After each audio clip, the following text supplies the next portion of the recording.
This is Tim Snyder. It's the 22nd of October, 2024. This is my fourth little video post from the Midwest as I'm talking about my book on freedom. This time I'm going to, as promised, move away from the topic of fascism, at least take a little step away from the topic of fascism and talk about Trump and Ukraine.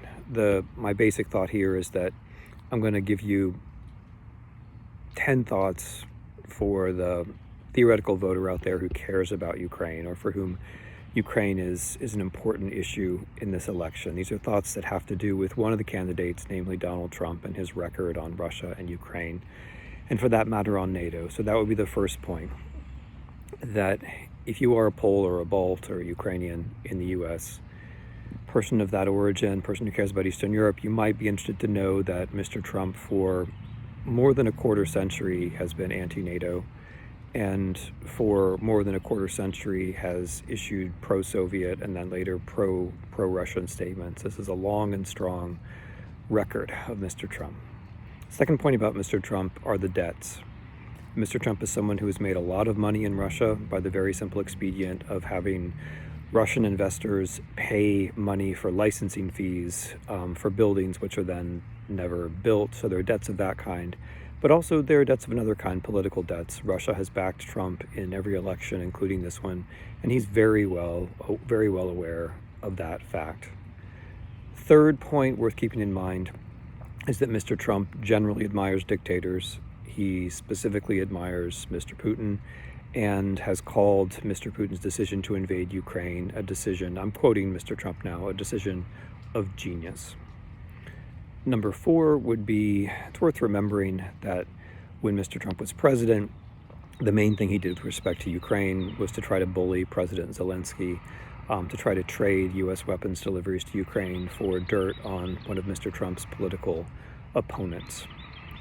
Number five, it's also worth knowing, and this is a fact which is easily established. If you're not sure, look at Russian television yourself or read Julia Davis's great book.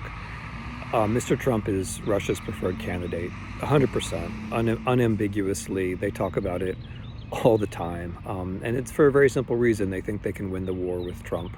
In fact, I think Trump is probably their only chance of winning the war. Number six, just remember how people voted.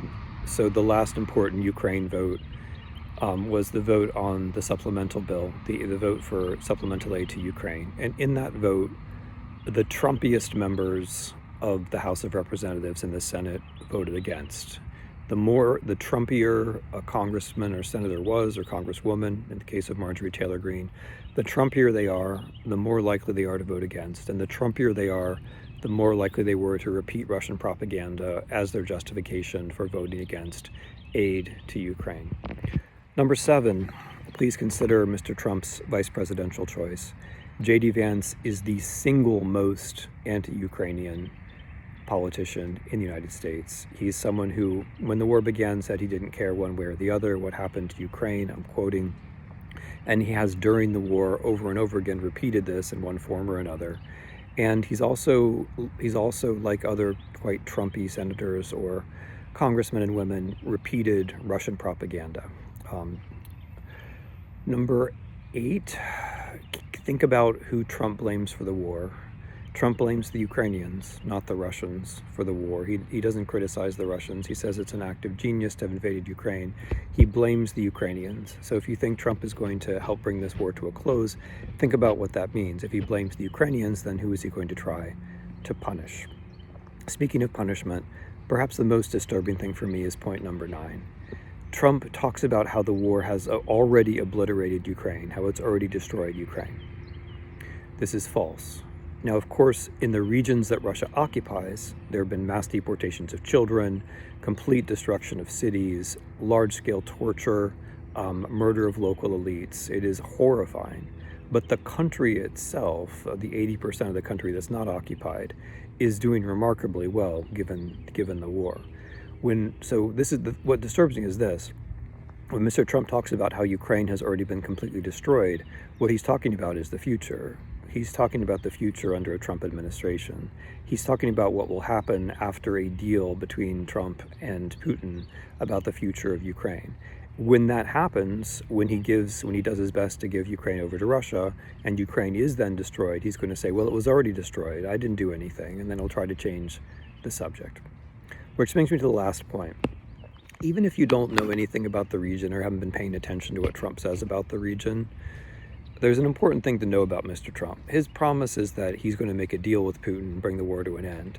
Now, even if we just forget everything that I've said and imagine that Trump cares about Ukraine and would go into such negotiations with good faith, even if you think all that, if you think he has good faith and he really would try, the man is a horrifyingly bad negotiator. He can't negotiate at all.